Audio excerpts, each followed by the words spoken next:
जोशीमठ अलकनंदा के तट पर बसा अध्यात्म और पर्यटन का केंद्र जो इस वक्त भूधसाव और दरारों की जद में है। करीब 4000 घरों वाला पूरा शहर डर के साए में है।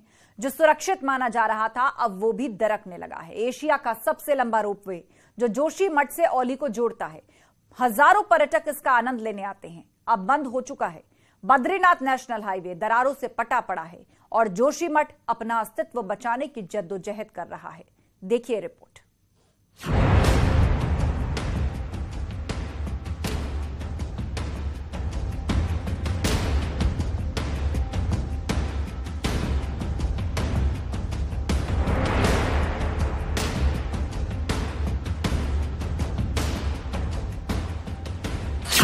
खतरे में एशिया का सबसे लंबा रोपवे।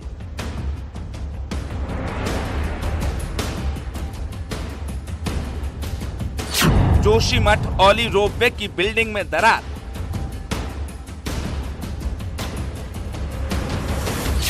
फट रहा बद्रीनाथ राष्ट्रीय राजमार्ग।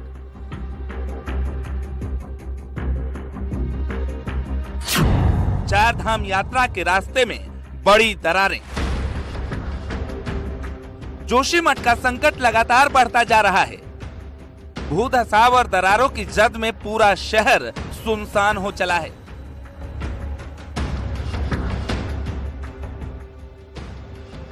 एशिया के सबसे लंबे रोपवे जो पहले सबसे सुरक्षित बताया जा रहा था, अब वहां भी 6 फीट गहरी और 6 इंच चौड़ी दरारें पड़ चुकी हैं।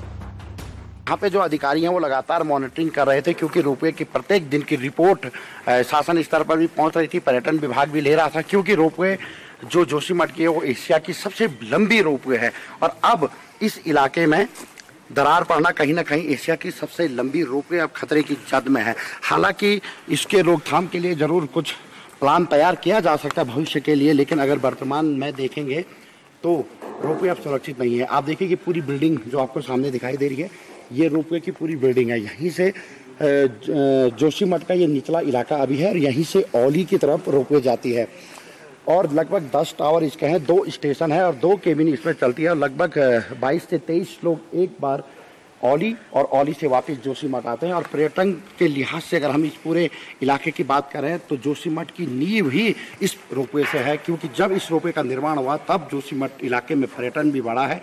लेकिन अब जब लगातार भूस्खलन हो रहा है तो उससे कहीं ना कहीं रोपवे भी खतरे की जद में है। रोपवे भी काफी जो इलाका है रोपवे का, वहाँ पे दरार अब देखी जा रही है।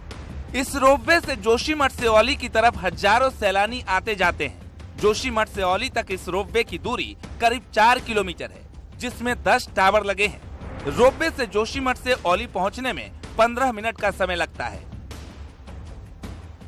औली जाने के लिए पर्यटकों की पहली पसंद रोपवे ही रहता है, लेकिन पर्यटन के लिहाज से बना ये रोपवे अब दरारों की जद में है। खतरे को देखते हुए रोपवे का संचालन बंद कर दिया गया है।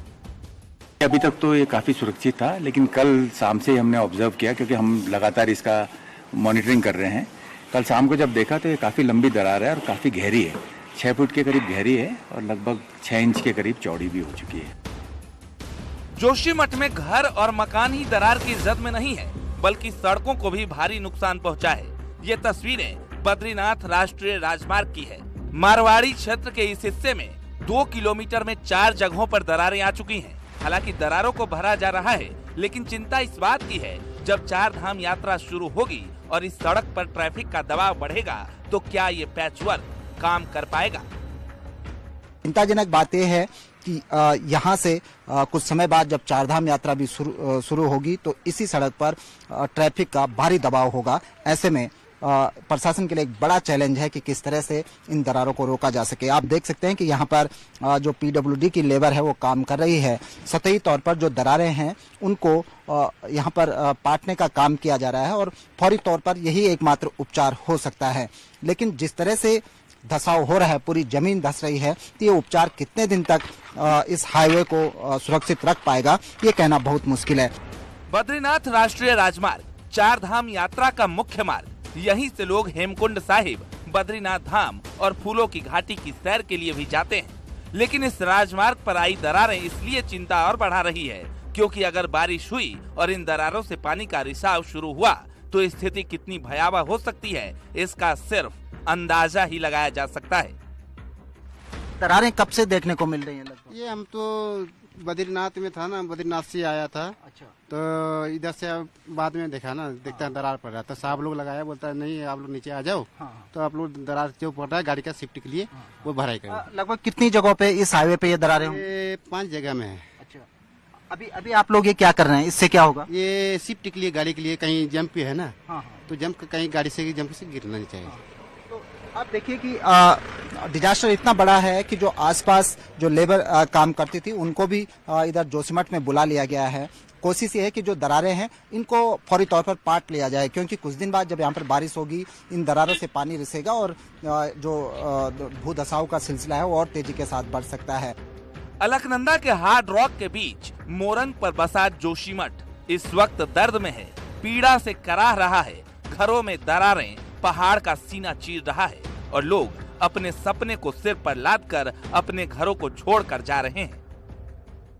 देख रहे हैं कि ये पूरा जोशीमठ का इलाका है। जोशीमठ का जो शुरुआती पॉइंट है, जहां से जोशीमठ शहर शुरू होता है, वहां पर टॉप टू बॉटम, ऊपर से लेकर और नीचे अलकनंदा के तट तक पूरा जोशीमठ शहर हार्ड रॉक पर टिका हुआ है। आप देख सकते हैं ये अलकनंदा का तट है, लेकिन पूरा ये हार्ड रॉक है, ऊपर से नीचे से लेकर ऊपर तक।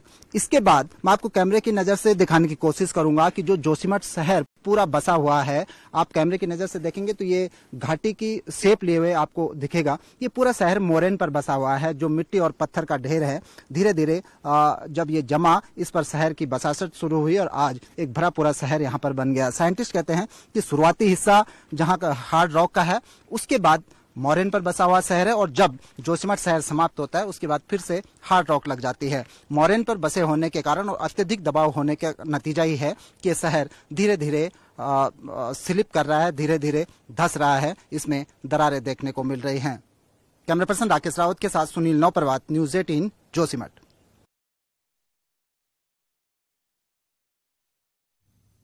सरकार का दावा है कि अब स्थिति धीरे धीरे सामान्य हो रही है, लेकिन जमीनी हकीकत और आपदा विभाग की माने तो अभी संकट टला नहीं है। अब तक 223 परिवारों को सुरक्षित निकाला गया है और राहत का काम चल रहा है। इस बीच तमाम एजेंसियां संकट का सर्वे कर रही हैं। असुरक्षित घरों को पहले लाल निशान लगाए गए, अब अनयूजेबल का लाल स्टिकर उन पर लगाया जा रहा है।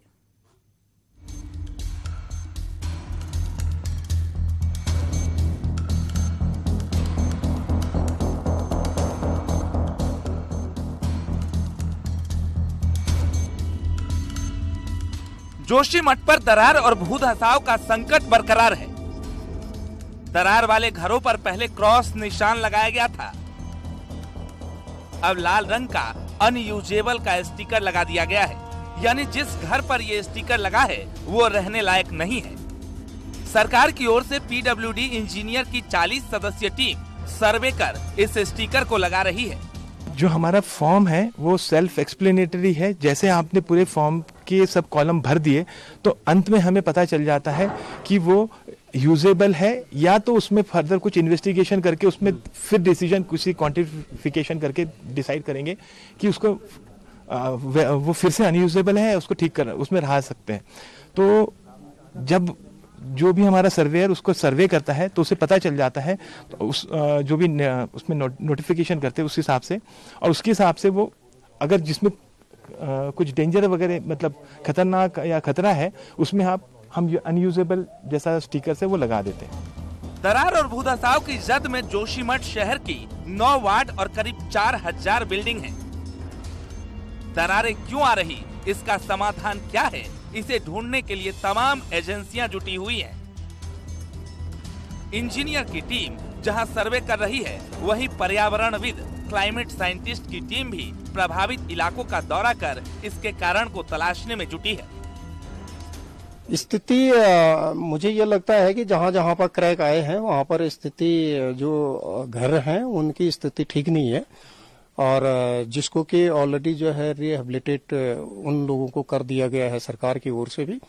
लेकिन जहां तक मेरा प्रश्न है कि बीच वाला जो पार्ट ये है, जो कि जो सर्कुलर वाली बात हम कर रहे हैं, वहां पर अभी कोई भी ऐसी शिकायतें नहीं है।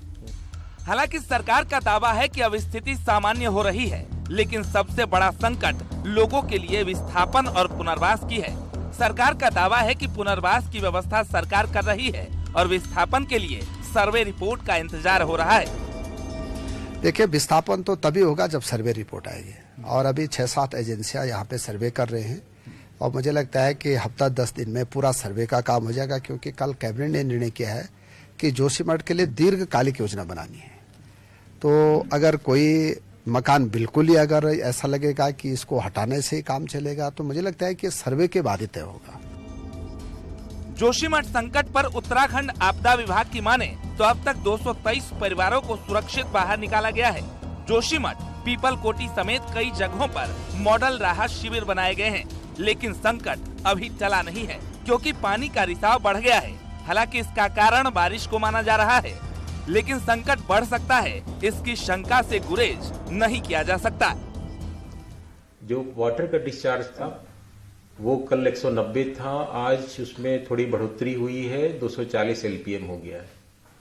तो ये एक शंका हम जाहिर कर रहे हैं कि जो बारिश हुई है उसके कारण ये डिस्चार्ज वाटर का थोड़ा बढ़ गया है फिर से। इससे एक और हम काइंड ऑफ गेस कर सकते हैं कि शायद सुपरफिशियल है। कुल मिलाकर जोशीमठ आपदा इस वक्त लोगों के लिए मुसीबत का सबब बनी हुई है। प्रभावित इलाकों से लोगों को हटाया जा रहा है, लेकिन खतरे का अलार्म अभी बंद नहीं हुआ है।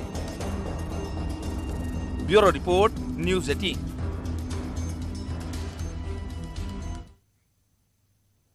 और रुकेंगे एक ब्रेक के लिए, जल्द होंगे हाजिर, कहीं मत जाइएगा।